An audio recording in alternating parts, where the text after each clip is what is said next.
من يهده الله فلا مضل له ومن يضلل فلا هادي له وأشهد أن لا إله إلا الله وحده لا شريك له وأشهد أن محمدا عبده ورسوله.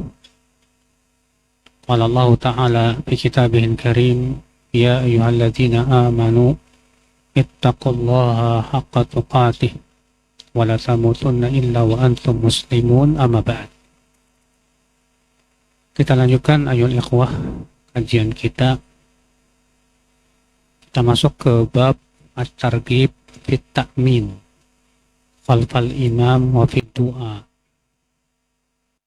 Ama yaquluhu fil i'tidal wal istiftah. Anjuran untuk mengucapkan amin di belakang imam dan saat berdoa. Dan apa yang diucapkan saat i'tidal dan istiftah.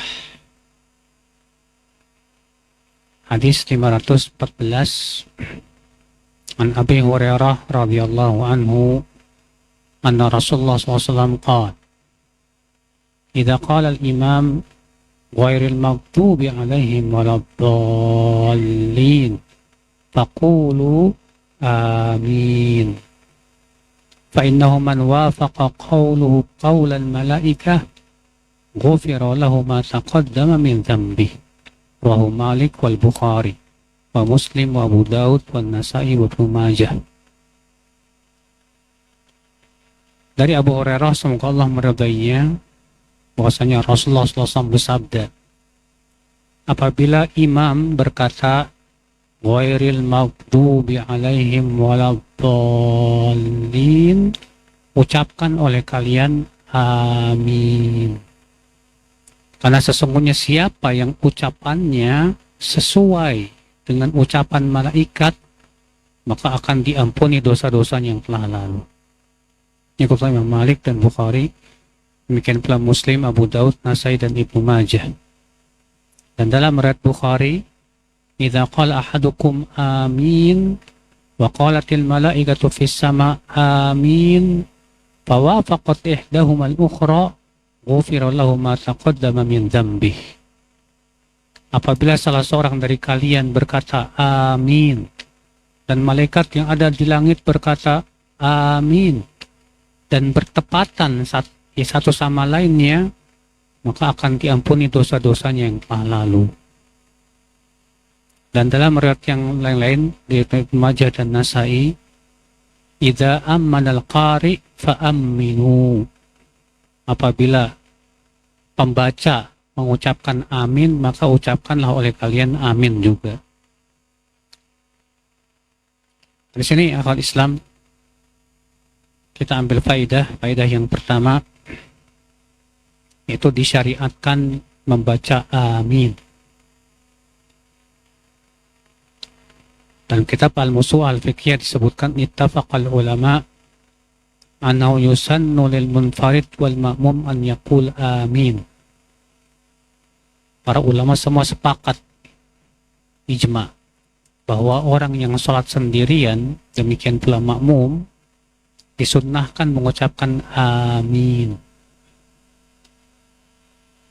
Adapun imam, itu terjadi perselisihan para ulama. Apakah imam disyariatkan membaca amin atau tidak? Jumhur, mayoritas ulama berpendapat bahwa imam disunnahkan membaca amin. Dan ini pendapat yang paling kuat. Kenapa demikian? Karena itu yang dipraktikkan oleh Rasulullah Sallallahu Alaihi Wasallam. Disebutkan dalam hadis yang diriwayatkan Bukhari dan Muslim, kata Ibnu Syihab, wa kana Rasulullah SAW yaqulu amin. Dan Rasulullah SAW mengatakan amin. Berkata Ibnu Abdul Bar Al-Maliki, fi hadzal hadits aidan anna al-imam yaqulu amin. Dalam hadis tersebut menunjukkan bahwa imam juga mengucapkan amin. Karena Rasulullah SAW mengatakan demikian. Juga Nabi bersabda, idza ammanal imamu fa aminu. Apabila imam mengucapkan amin, maka ucapkan oleh kalian apa? Amin. Karena sesungguhnya siapa yang ucapannya sesuai dengan ucapan malaikat akan diampuni dosa-dosa yang telah lalu. Ikhwata Islam, saudaraku seiman. Adapun makmum, apakah disyariatkan mengeraskan amin? Ya. Maksudnya ketika mengucapkan amin, apakah makmum disunahkan dikeraskan atau disirkan? Ini khilaf di kalangan para ulama masyhur ya. Jumhur ulama berpendapat bahwa disyariatkan makmum untuk mengeraskan bacaan amin. Sedangkan Abu Hanifah pendapatnya bahwa makmum tidak disyariatkan mengeraskan amin. Makanya kalau mazhab Hanafi, mereka tidak baca amin keras, Pak. Antum kalau pergi ke Afghanistan, ya, saya punya teman pernah pergi ke Afghanistan pas waladhdallin, dia sendirian, dia keras amin, yang lain nggak ada. Kenapa? Karena memang pendapat Abu Hanifah, mereka mazhabnya mazhab Hanafi, jadi mereka tidak mengeraskan bacaan amin. Tapi pendapat yang sahih adalah pendapat jumhur. Ini berdasarkan riwayat Abu Daud dari hadis Abu Hurairah. Ya, ia berkata, tarokan nasut ta'min. Wa kana Rasulullah SAW idha qala ghairil maghdubi alaihim waladdallin rafa'a sautahu faqala amin. Kata Abu Hurairah, orang-orang sudah meninggalkan ucapan amin. Rasulullah SAW apabila mengucapkan ghairil maghdubi alaihim waladdallin, maka Rasulullah SAW mengangkat suaranya sambil berkata amin. Ya, ini pernyataan Abu Hurairah radhiyallahu an. Ikhwata Islam, saudaraku seiman. Demikian pula dalam hadis riwayat At-Tirmidzi dari Sufyan Ats-Tsauri dengan sanadnya kepada Wa'il bin Al-Hujr. Ia berkata, aku mendengar Nabi SAW membaca ghairil maghdubi alaihim waladdallin. Maka Rasulullah mengatakan amin. Mamadza biha sautah, beliau panjangkan suaranya. Kata Imam Nawawi, sanadnya hasan. Kata Islam, saudaraku seiman. Bahkan dalam riwayat Atha, dia berkata, kuntu asma'ul a'immah ibn Zubair wa man ba'dahu yaquluna amin wa man khalfahum amin hatta inna lil masjid dalajjah.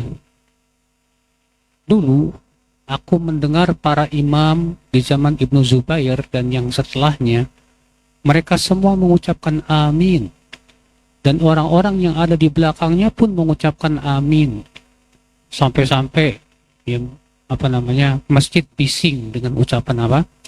Amin tersebut. Dan banyak lagi ya akhi, asar-asar yang menunjukkan bahwa disyariatkan untuk makmum untuk mengeraskan bacaan apa? Amin. Namun tentunya Pak, dalam mengucapkan amin bagi makmum ada hal yang harus diperhatikan. Kata Syekh Albani, yaitu jangan sampai mendahului imam. Karena mendahului imam itu dilarang. Jadi bagaimana? Itu biarkan imam mengucapkan a, baru kemudian kita ikuti. Iya. Karena banyak di antara kita sebatas imam mengucapkan waladhdallin langsung aja amin. Padahal imam belum mengucapkan amin. Akhirnya apa yang terjadi? Kita mendahului imam.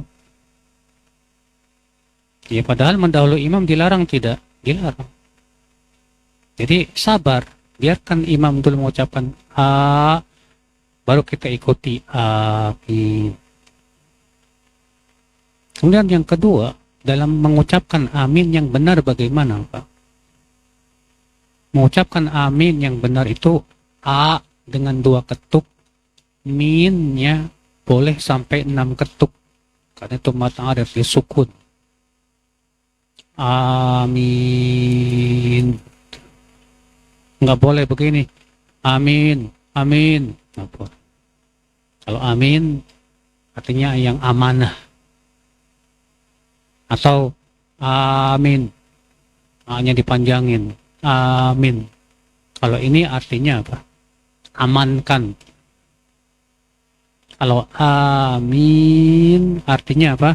Istajib. Ya Allah kabulkan. Iya. Nah ini ikhwata Islam, saudaraku seiman. Hadis ini akal Islam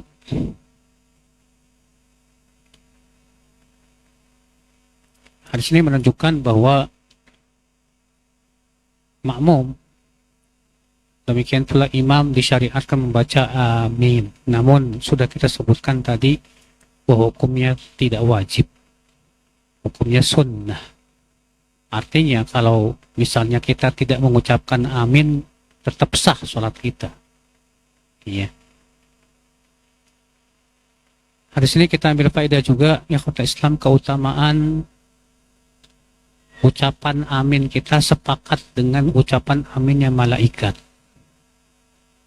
Di mana kata Rasulullah SAW, apabila kalian mengucapkan amin, lalu malaikat yang ada di langit mengucapkan amin, dan ternyata sepakat itu, ya, pas. Kata Rasulullah SAW, akan diampuni dosa-dosa yang telah. Cuma masalahnya, Pak, kita caranya gimana supaya sesuai dengan aminnya malaikat? Karena malaikat itu kan gak kedengaran suaranya. Tentunya, Pak, kalau kita ingin sesuai dengan aminnya malaikat, hendaknya kita sesuai sunnah. Sesuai dengan apa? Sunnah Rasulullah sallallahu alaihi wasallam. Rasulullah SAW mengatakan, apabila imam mengucapkan ghairil maghdubi alaihim waladdallin, maka ucapkan amin. Berarti itu menunjukkan ucapan amin itu jangan terlalu terlambat dari imam, dan jangan juga mendahului apa? Imam. Sudah kita sebutkan tadi, biarkan imam mengucapkan baru kemudian kita apa? Ikuti amin. Ya. Kota Islam saudaraku seiman. Hadis ini juga menunjukkan fadlul malaikah, keutamaan para malaikat. Di mana apabila kita sesuai dengan malaikat, menyebabkan kita diampuni dosa-dosa kita.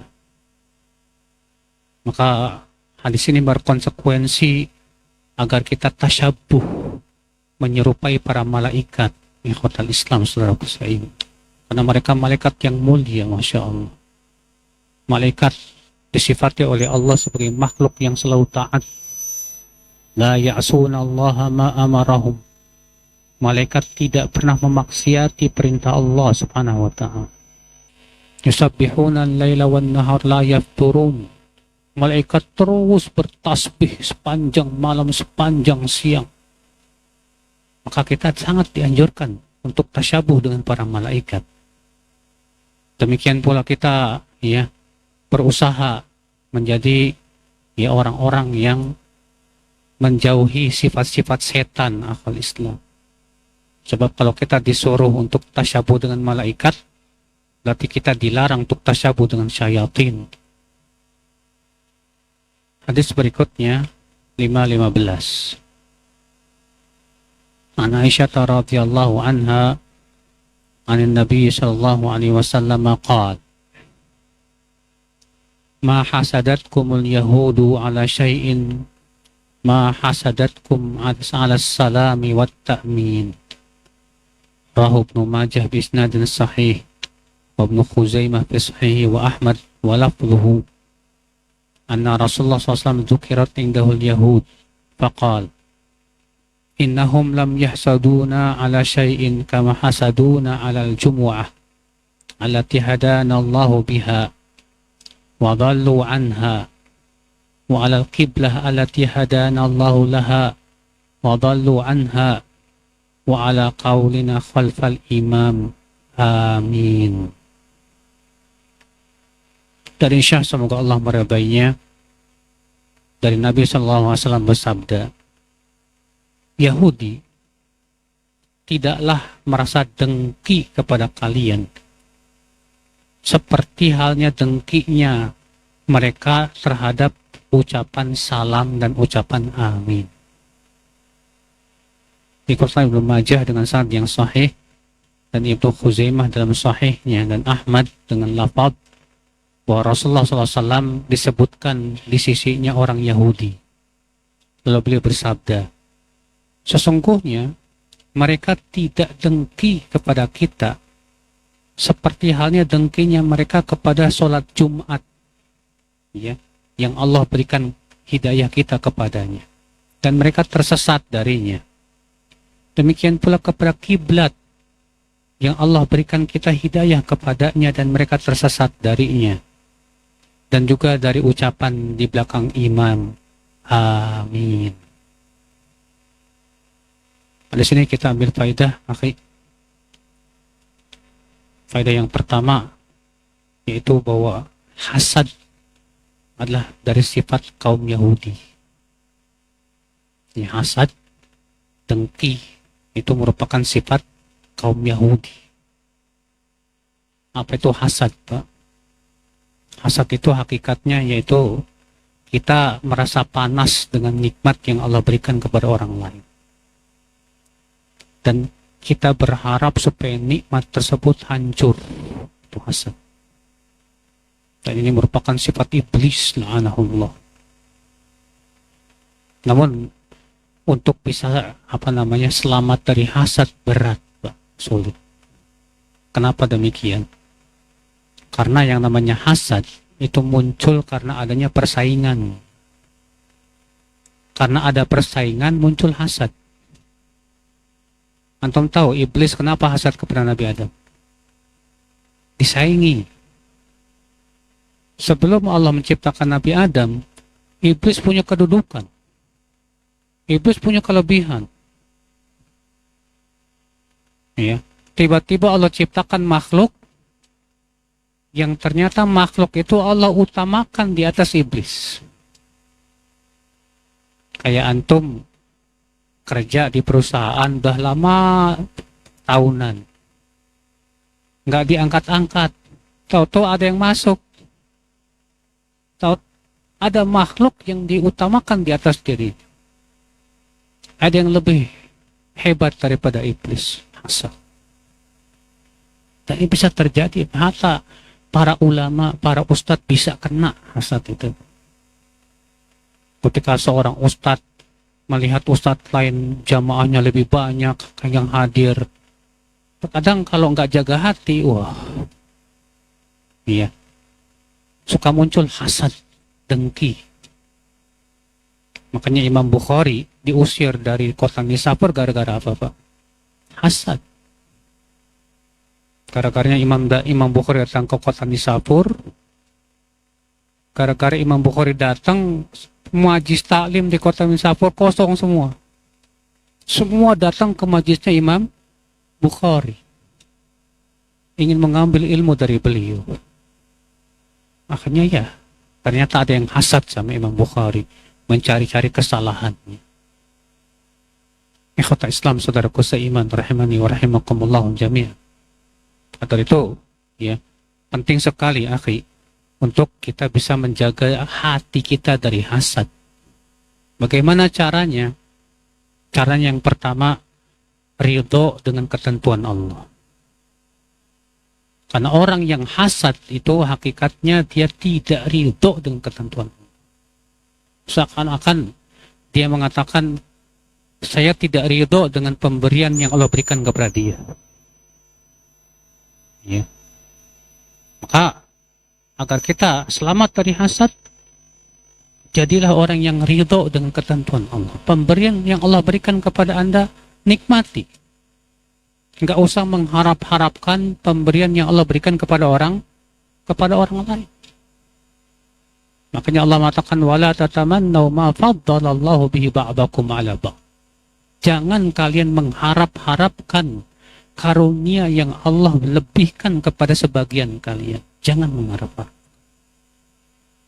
Yang kedua, supaya kita tidak hasad, akhi, yaitu menyukai untuk saudara kita apa yang kita sukai untuk diri kita.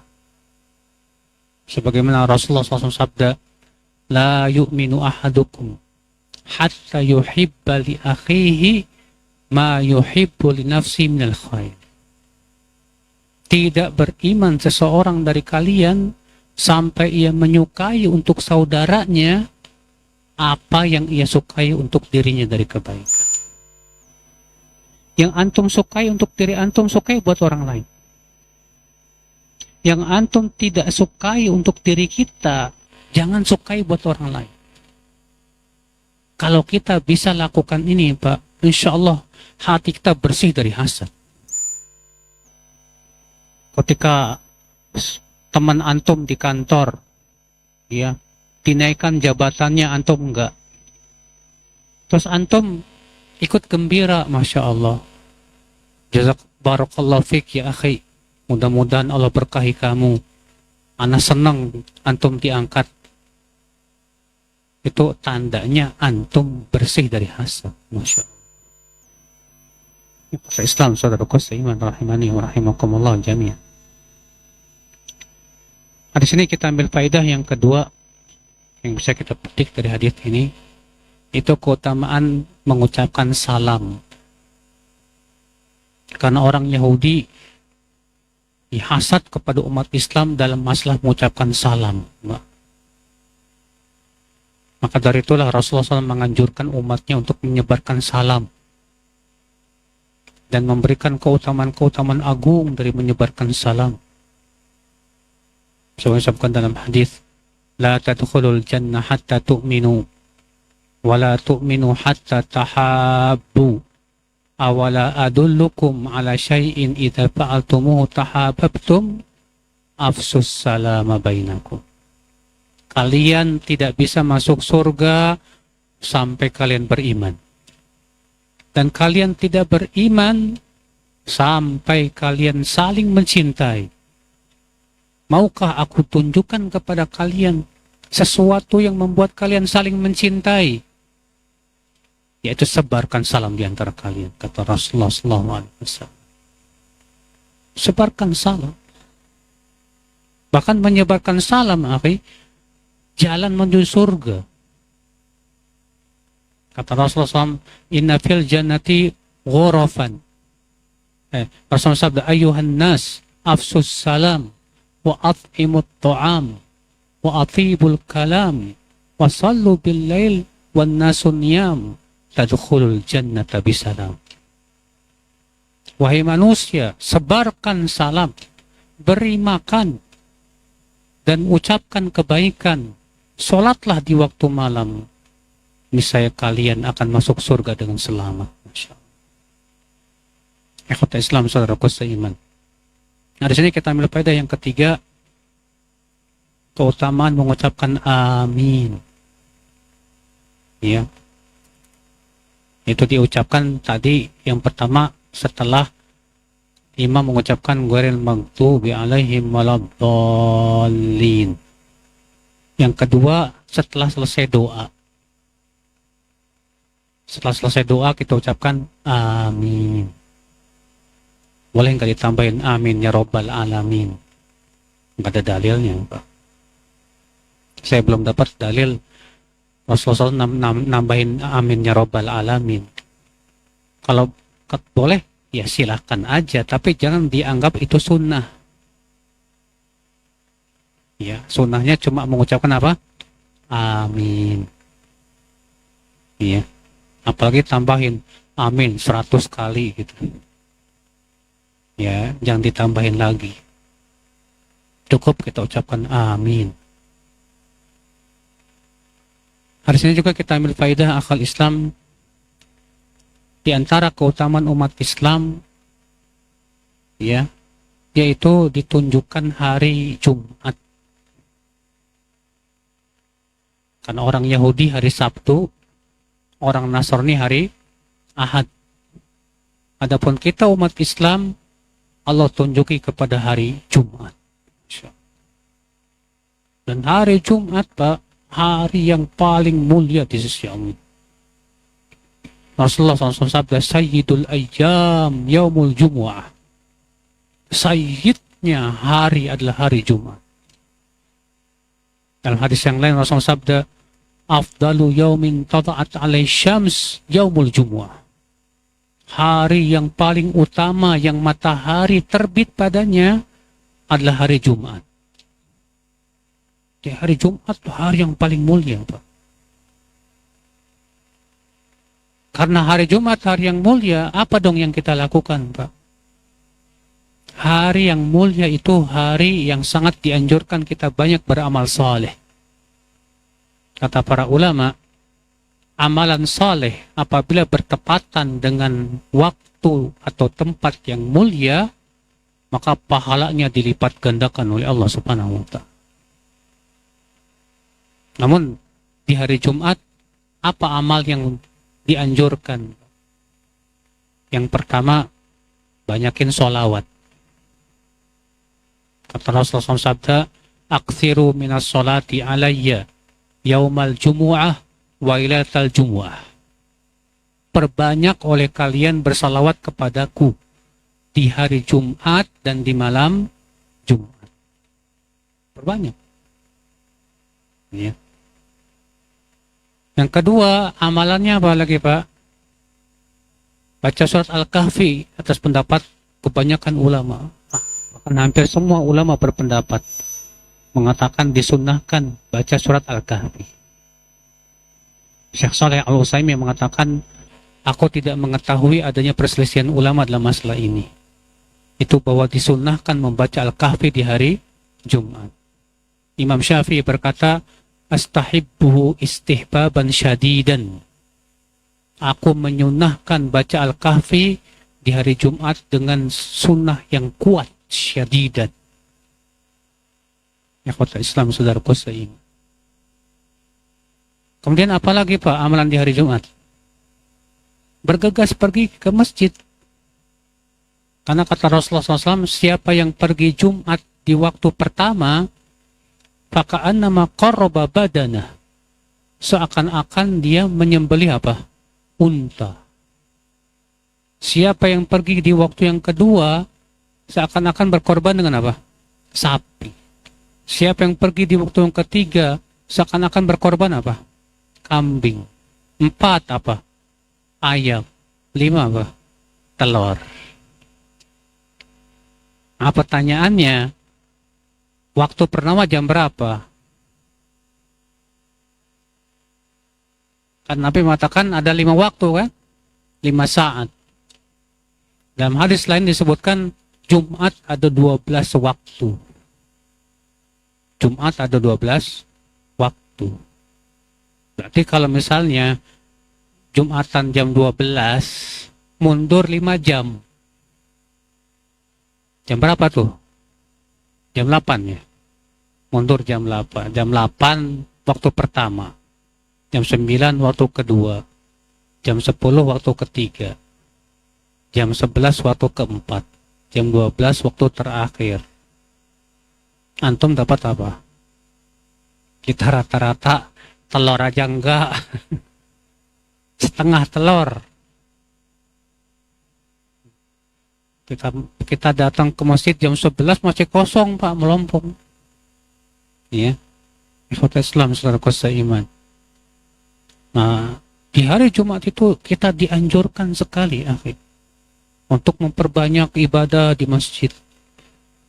Ya, di masjid apa sholat yang disebut dengan sholat intidhar, menunggu sampai imam naik mimbar. Ikhwat Islam, saudaraku seiman. Hadis berikutnya, hadis 516. Wa an Samurah bin Jundub radhiyallahu anhu qala an-nabiy sallallahu alaihi wasallam idza qala al-imam ghairil maghdubi alaihim waladdallin faqulu amin yujibkumullah. Dari Samurah bin Jundub, semoga Allah meridhoinya, ia berkata, Nabi SAW bersabda, apabila imam mengucapkan ghairil maghdubi alaihim waladdallin, maka ucapkan amin. Niscaya Allah akan mengijabah doa kalian. Nah, di sini menunjukkan anjuran untuk mengucapkan apa? Amin. Karena Al-Fatihah itu isinya doa. Ya, doa tentang apa? Minta hidayah. Ihdinas siratal mustaqim. Ya Allah, berikan kepada kami jalan yang lurus. Siratal ladzina an'amta alaihim. Itu jalan orang-orang yang engkau berikan nikmat atas mereka. Dan diberikan hidayah kepada jalan yang lurus. Wallahi, Pak. Itu sesuatu yang agung sekali, Pak. Makanya sangat dianjurkan kita mengucapkan amin. Supaya apa? Allah mengijabah doa kita. Kalau Allah kasih kita kepada hidayah, itu segala-galanya. Dua dunia kecil dibandingkan dengan hidayah. Allah kalau menginginkan kebaikan kepada seorang hamba, dikasih hidayah. Bukan dikasih harta dunia, bukan. Kalau harta dunia, Qarun juga dikasih harta dunia. Fir'aun juga dikasih harta dunia.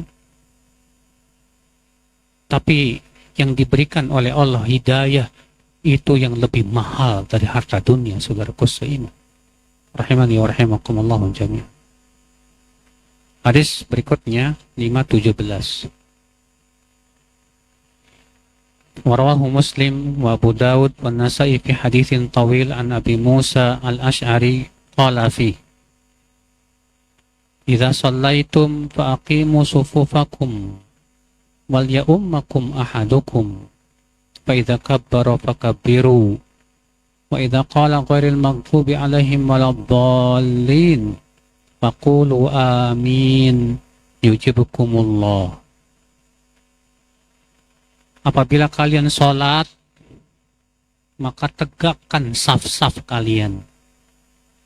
Dan hendaklah salah seorang dari kalian yang menjadi imam. Apabila imam telah bertakbir, maka bertakbirlah kalian. Dan apabila imam berkata, ghairil maghdubi alaihim waladdallin, maka ucapkan amin. Niscaya Allah akan ijabah doa-doa kalian. Nah, di sini, akhi, kita ambil faedah yang pertama, perintah untuk menegakkan saf. Dan itu sudah kita pernah bahas pada bab sebelumnya. Nah, di sini juga kita ambil faedah yang kedua,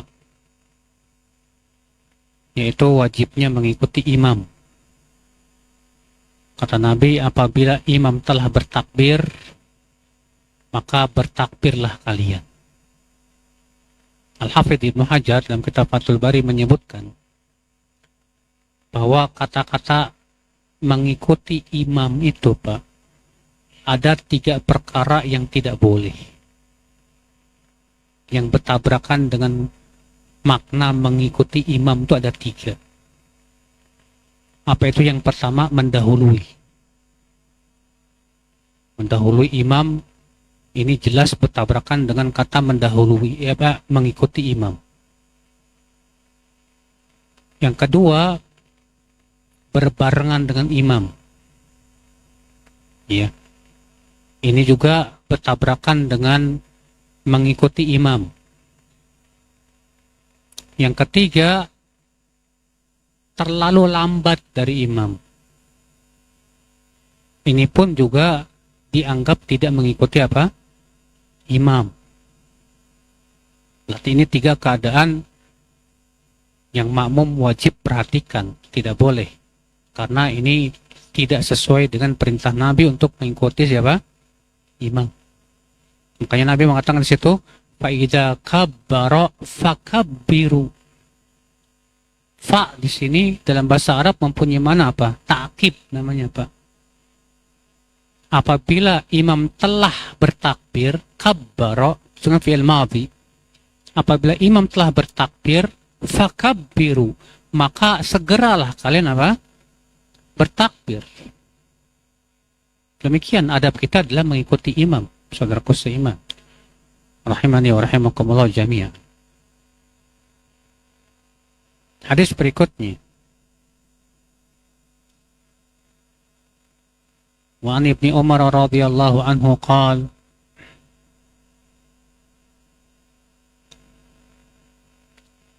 Bainama nahnu nusalli ma'a Rasulullah sallallahu alaihi wasallam idh qala rajulun minal qaum Allahu akbar kabira walhamdulillahi katsira wa subhanallahi bukratan wa asila.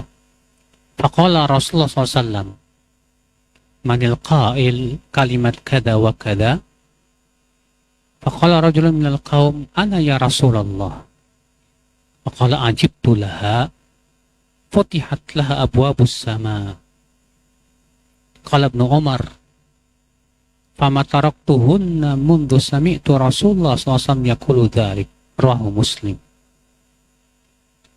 Dari Abdullah bin Umar, ia berkata, ketika kami sedang sholat bersama Nabi, bersama Rasulullah SAW, tiba-tiba ada seseorang mengucapkan ini, Allahu Akbar kabira walhamdulillahi katsira wa subhanallahi bukratan wa asila.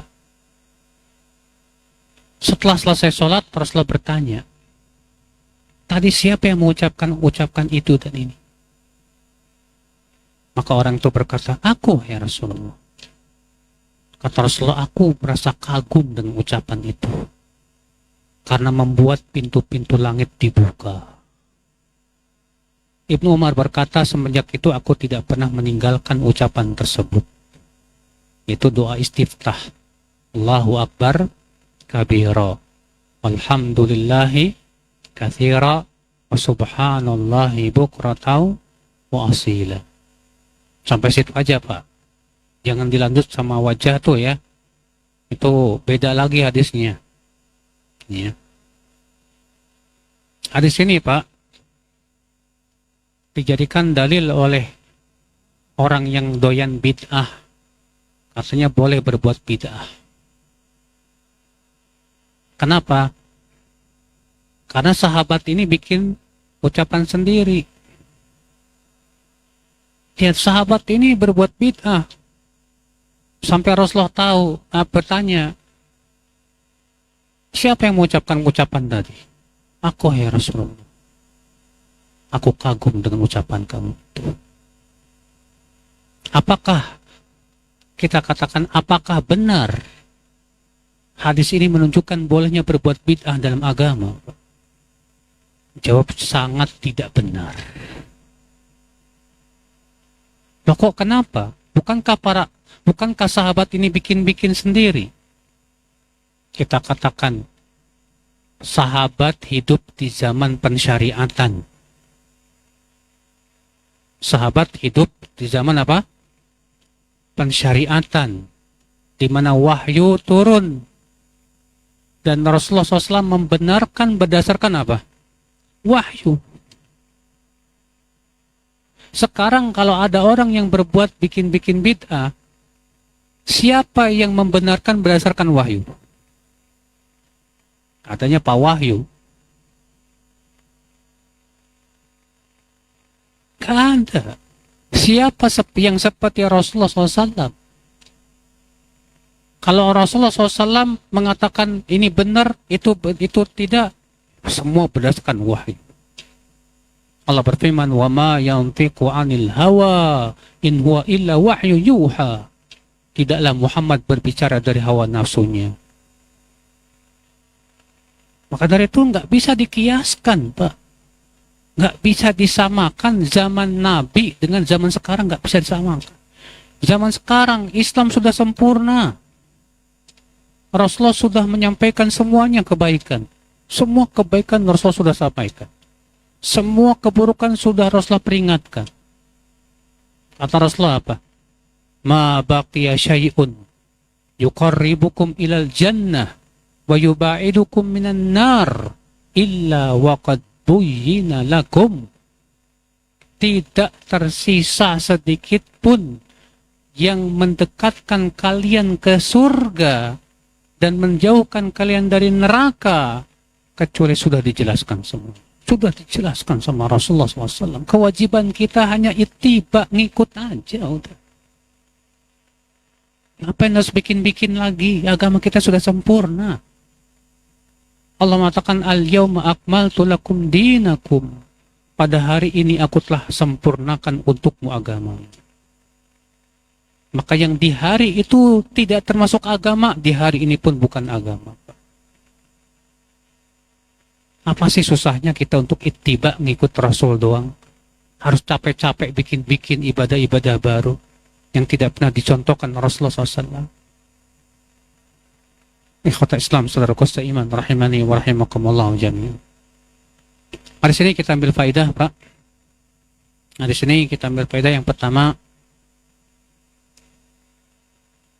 itu disyariatkan atau keutamaan membaca ini, Allahu Akbar kabira walhamdulillahi katsira wa subhanallahi bukratan wa asila. Sampai situ. Iya. Artinya Allah yang paling besar sebesar-besarnya. Segala puji bagi Allah sebanyak-banyaknya. Dan Maha Suci Allah di waktu pagi dan petang. Apa kata Rasulullah SAW? Aku kagum dengan ucapan itu. Karena membuat pintu-pintu langit terbuka. Allahu Akbar.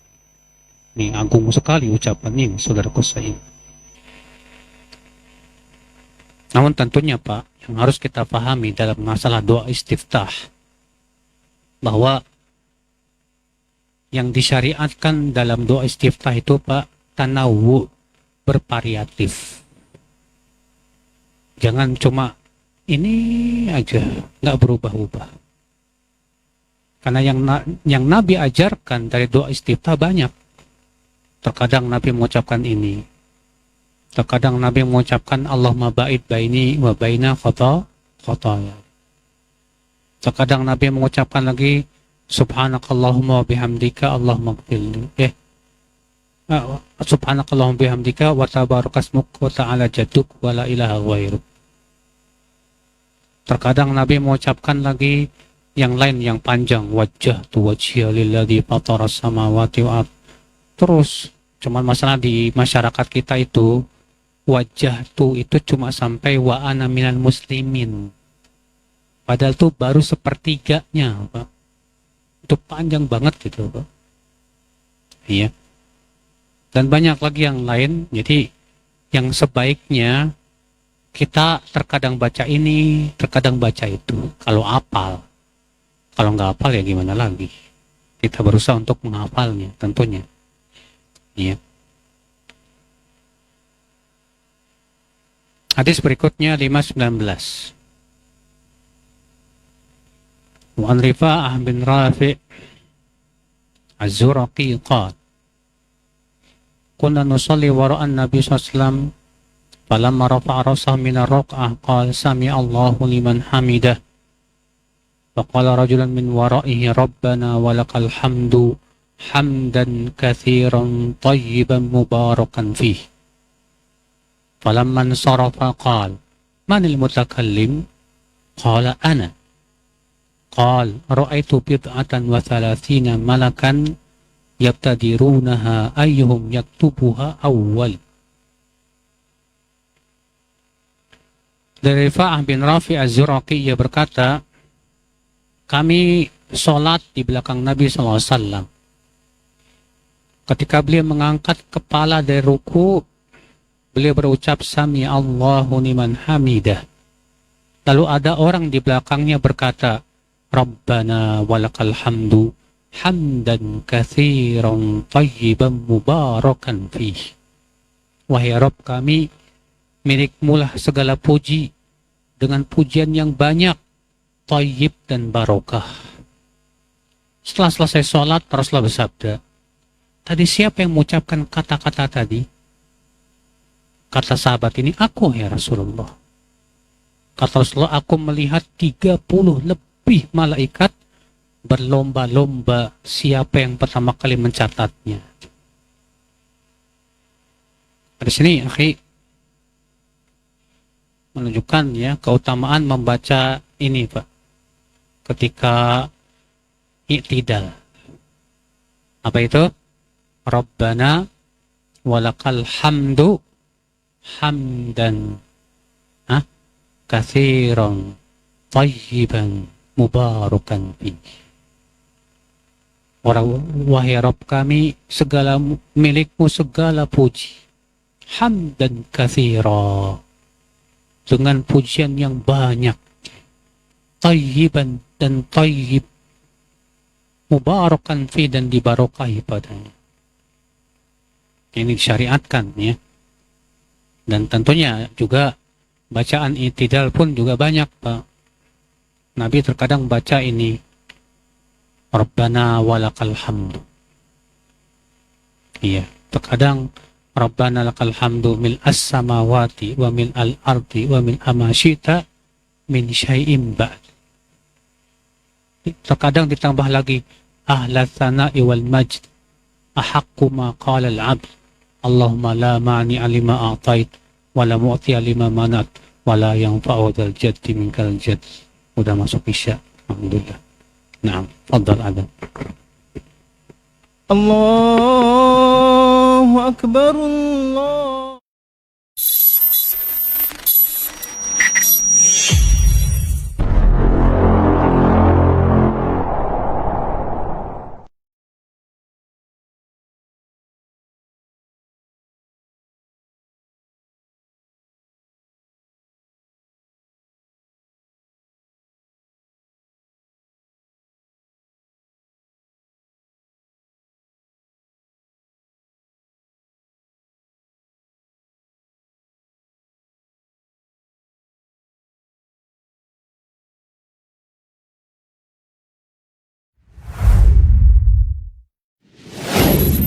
Assalamualaikum warahmatullahi wabarakatuh. Saudara-saudariku, para pemirsa Hasil TV dimanapun Anda berada, rahimani wa rahimakumullah. Semoga antum selalu berada dalam lindungan Allah Tabaraka wa Ta'ala, dan semoga kesehatan, keberkahan, rahmat dan nikmat Allah Tabaraka wa Ta'ala selalu meliputi Anda semuanya. Ma'asyiral muslimin, ma'asyiral muslimat, dakwah merupakan sebuah tugas bersama dari umat Nabi kita tercinta Muhammad sallallahu alaihi wasallam. Allah tabaraka wa taala menyuruh kita untuk meninggikan agama Allah tabaraka wa taala dengan kemampuan yang kita miliki. Yang mampu dengan ilmunya, berdakwah dengan ilmunya. Yang mampu dengan tenaganya, berdakwah dengan tenaganya. Yang mampu menyumbangkan waktunya. Demikian juga yang mampu dengan hartanya, maka berdakwah dengan harta itu. Saudara-saudariku, para pemirsa Hasil TV dimanapun Anda berada, pada kesempatan yang berbahagia ini, saya mengajak Anda, pemirsa Hasil TV dimanapun berada, para pencinta Hasil TV dimanapun berada, untuk meringankan beban operasional yang dibutuhkan oleh Hasil TV di dalam mengemban suara dakwah yang agung ini. Mari infakkan sebahagian daripada yang Allah Tabaraka wa Ta'ala mudahkan kepada kita, dari apa yang Allah rezekikan kepada kita, guna kepentingan syiar dakwah melalui media-media, di antaranya adalah Hasil TV. Melalui Hasil TV, sangat banyak saudara-saudari kita kaum muslimin dan muslimat yang bisa mendapatkan dakwah di bumi yang sangat jauh, di negeri yang sangat terpencil. Bahkan tidak sedikit dari mereka yang mendapatkan hidayah kepada sunnah Rasulullah SAW melalui media Hasil TV yang kita cintai. Semoga apa yang antum berikan merupakan pembuka kebaikan, merupakan pembuka hidayah bagi saudara-saudari antum menuju jalan yang sesuai dengan sunnah Nabi kita tercinta SAW, sehingga di akhirat mendapatkan pahala bagaikan seorang yang di tangannya Allah Tabaraka wa Ta'ala bukakan hidayah kepada seseorang, seperti yang dikatakan Nabi kita tercinta SAW, la iyahdiyallahu bika rajulan wahidan khairun laka min humurin na'am. Sekiranya satu orang mendapatkan hidayah melalui dirimu, melalui usahamu, melalui apa yang telah engkau berikan, melalui apa yang telah engkau dakwahkan, maka itu lebih baik daripada unta merah. Sebagian para ulama mengatakan lebih baik daripada dunia dan perhiasannya. Sallallahu wasallam wa baraka wa an'am ala abdihi wa rasulihi Muhammad. Walhamdulillahi rabbil alamin. Assalamualaikum warahmatullahi wabarakatuh.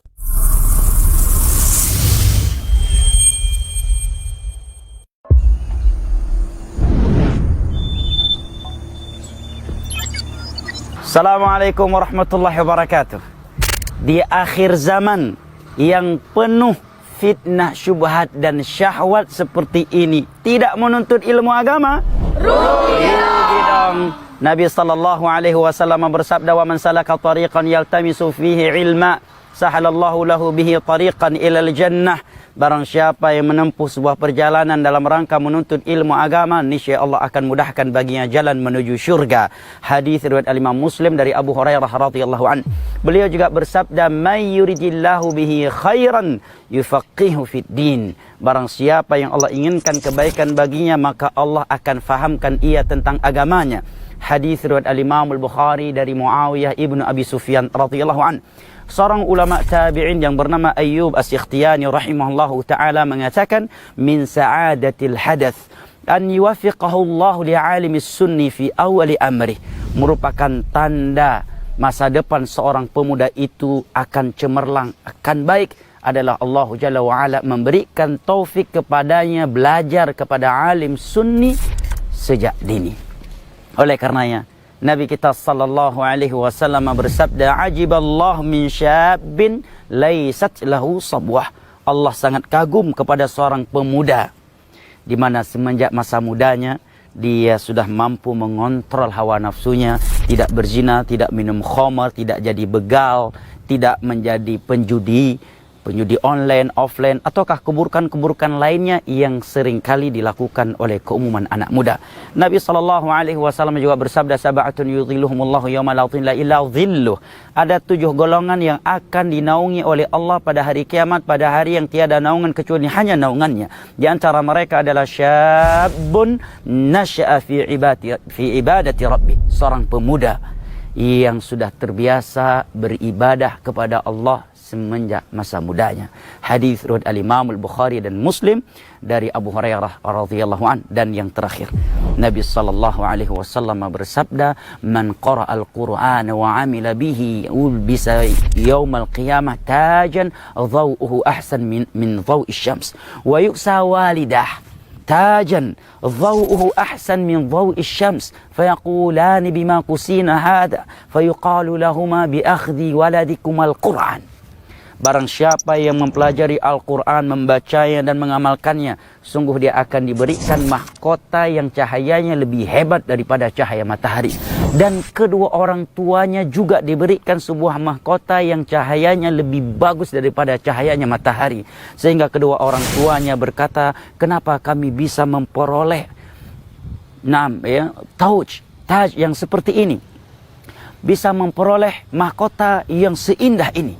Maka dikatakan kepada kedua orang tuanya, "Karena anak kalian berdua yang berpegang teguh dengan Al-Quran."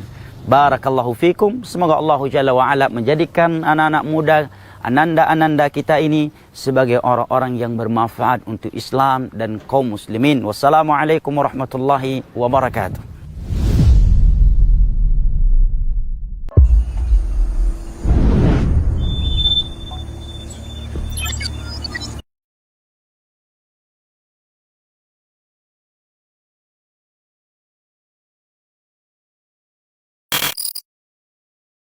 Dan betapa banyak hari ini orang-orang yang meninggalkan salat karena pekerjaannya, karena mencari kehidupan, padahal kehidupannya siapa yang memberikan? Allah Subhanahu wa ta'ala. A'udzu billahi minasy syaithanir rajim. Bismillahir rahmanir rahim. فخلف من بعدهم خلف أضاعوا الصلاة واتبعوا الشهوات فسوف يلقون غيا إلا من تاب وآمن وعمل صالحا فأولئك يدخلون الجنة ولا يظلمون شيئا. Allah tegaskan kepada kita, jangan gara-gara mencari kehidupan dunia kita meninggalkan salat. Allah yang berikan rezeki kepada kita, bukan bos kita, bukan atasan kita, bukan karena ikhtiar kita. Ikhtiar itu hanya sekedar sebab. Yang menentukan dan memberikan rezeki adalah Allah Subhanahu wa ta'ala. وأمر أهلك بالصلاة واصطبر عليها وأمر أهلك بالصلاة واصطبر عليها لا نسألك رزقا نحن نرزقك والعاقبة للتقوى. Wa'mur ahlaka bis-shalah. Perintahkan keluargamu untuk salat, kata Allah Subhanahu wa taala. Wastabir 'alaiha, dan bersabarlah di atas salat tersebut. La nas'aluka rizqa, kami tidak minta rezeki dari kalian. Nahnu narzukuk, Allah tegaskan kepada kita, kami yang berikan rezeki kepada kalian.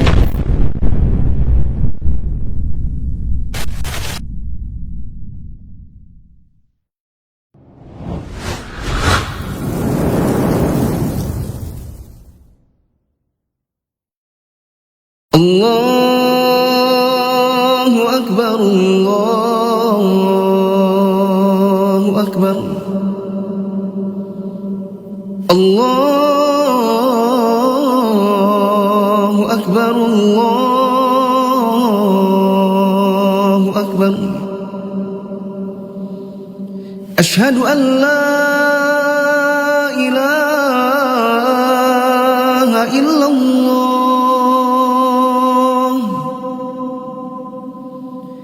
أشهد أن لا إله إلا الله. أشهد أن محمدا رسول الله. أشهد أن محمد رسول الله. حي على الصلاة،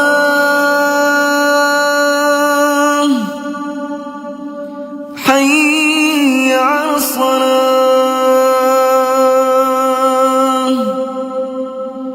حي على الفلاح،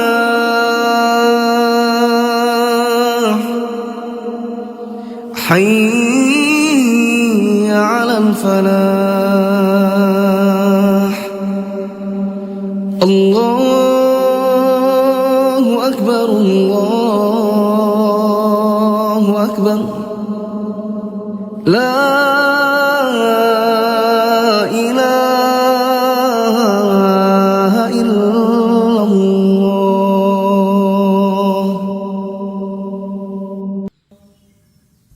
اللهم صل على محمد وعلى آل محمد كما صليت على آل إبراهيم إنك حميد مجيد.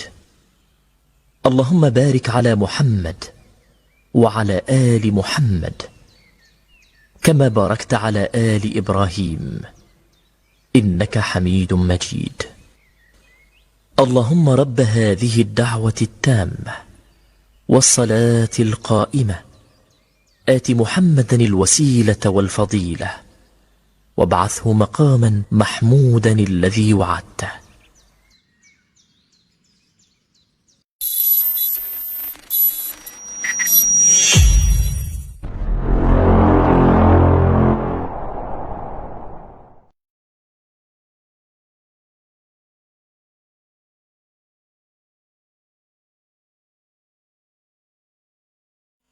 Kita buka tanya jawab. Kapan seseorang dikatakan mendapatkan ruku bersama imam? Ketika imam ruku, antum ikut ruku. Atau pas antum masuk masjid, imam sedang ruku, lalu antum masuk ruku. Maka pada waktu itu antum dapat 1 rakaat. Iya, itu pendapat yang paling kuat, itu pendapat jumhur. Sebagian disebutkan dalam hadis Abu Bakar bahwa Abu Bakar pernah terlambat ketika beliau mau masuk masjid, Rasulullah sudah ruku. Maka Abu Bakar pun langsung ruku, lalu berjalan masuk saf sambil ruku. Setelah selesai sholat, Nabi bersabda, siapa yang melakukan perbuatan tadi? Kata Abu Bakar, aku ya Rasul. Kata Rasulullah, la ta'ud, zadakallahu hirsan. Semoga Allah menambah kamu semangat, jangan kamu ulangi lagi perbuatan. Tapi Nabi tidak menyuruh Abu Bakar untuk menambah 1 rakaat. Atas dasar itu, ya, pendapat yang sahih, orang yang dapat ruku dapat 1 rakaat.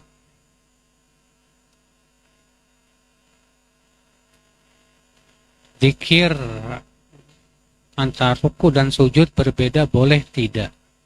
Sebaiknya sih, Pak, kalau misalnya di waktu rukunya subhanakallahumma rabbana wa bihamdika Allahumma ighfirli, di sujudnya juga itu. Ketika ruku subhana rabbiyal azim, maka sujudnya subhana rabbiyal a'la. Sebaiknya demikian.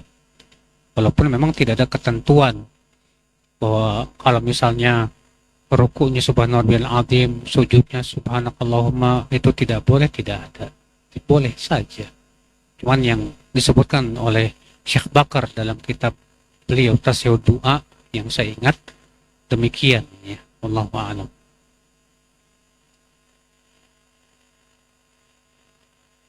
Tadi disebutkan dalam hadis, masuklah kamu ke dalam surga dengan selamat.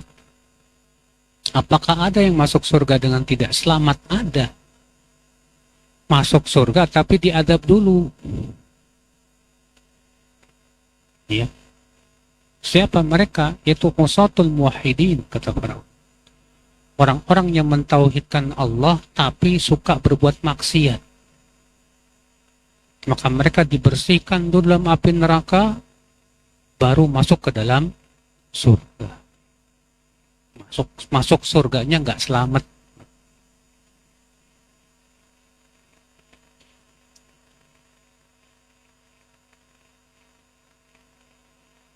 Apakah seseorang sudah diketahui apakah dia penghuni surga atau penghuni neraka? Ya nggak bisa, Pak. Itu masalah gaib. Masalah apa? Masalah gaib. Kalau misalnya ada orang yang mati dalam keadaan sholat saja, kita nggak bisa pastikan dia masuk surga. Karena kita nggak tahu niatnya apa. Antum bisa pastikan nggak niatnya ikhlas karena Allah? Dari mana antum tahu? Tidak tahu. Makanya, ya, kita tidak boleh memastikan seorang pun dengan surga dan neraka. Ini merupakan keyakinan Ahlussunnah wal Jamaah. Itu tidak boleh memastikan seseorang pasti surga atau seseorang pasti apa? Neraka. Karena itu hak Allah saja di akhirat. Kita hanya berharap mudah-mudahan si fulan masuk surga. Hatta ahli bid'ah nggak boleh antum pastikan itu ahli bid'ah pasti neraka itu. Nggak boleh. Oh.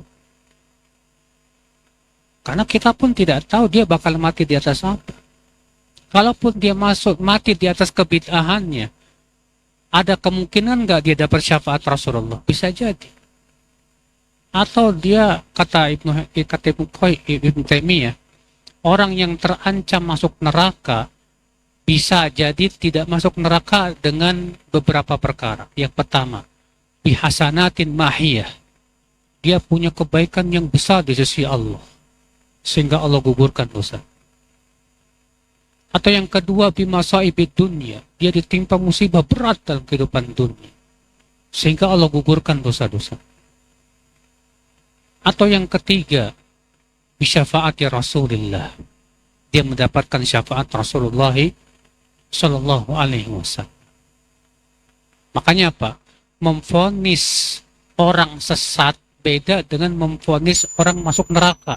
Jangan samakan. Memvonis sesat itu di dunia.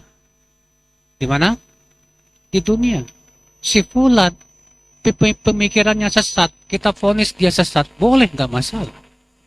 Tapi apakah memvonis dia sesat artinya kita pastikan dia neraka? Tidak. Jangan samakan. Banyak orang tidak bisa membedakan ini. Ketika kita menghukumi ini bid'ah, ini sesat, apa katanya? Oh, itu pengadilan akhirat itu. Kita katakan subhanallah. Menghukumi di dunia sesuai dengan apa? Al-Quran dan Sunnah. Kalau sesuai Quran Sunnah, kita katakan itu benar.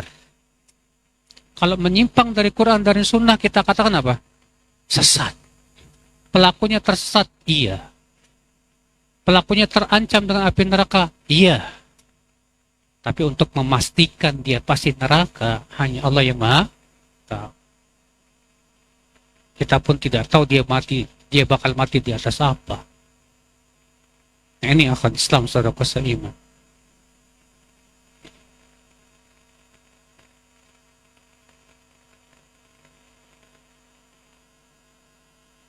Ada yang menyebutkan baca istighfar hanya 100 kali saat pagi dan petang.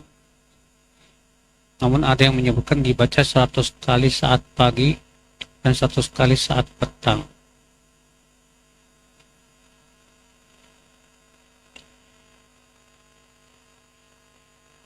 Allahu a'lam. Saya belum dapat dalil yang tegas bahwa istighfar 100 kali itu termasuk zikir pagi dan petang. Yang ada adalah Nabi menganjurkan secara umum. Ya ayuhan nas, wahai manusia, tubu ilallah, bertaubatlah kepada Allah dan istighfarlah. Karena aku setiap harinya bertaubat dan istighfar itu 100 kali. Nabi tidak menentukan waktunya kapan. Dan dalam satu riwayat Imam Ahmad, Rasulullah SAW apabila telah selesai sholat duha mengucapkan Rabbik firli wa tub alayya innaka antat tawwabur rahim 100 kali. Itu yang saya dapatkan. Adapun itu dijadikan sebagai zikir pagi dan petang, saya nggak tahu. Mungkin di antara antum ada yang punya kelebihan ilmu, silakan dikasih tahu. Demikian, subhanallahi bihamdik, asyhadu an la ilaha illa anta, astaghfiruka wa atubu ilaik. Assalamualaikum warahmatullahi wabarakatuh.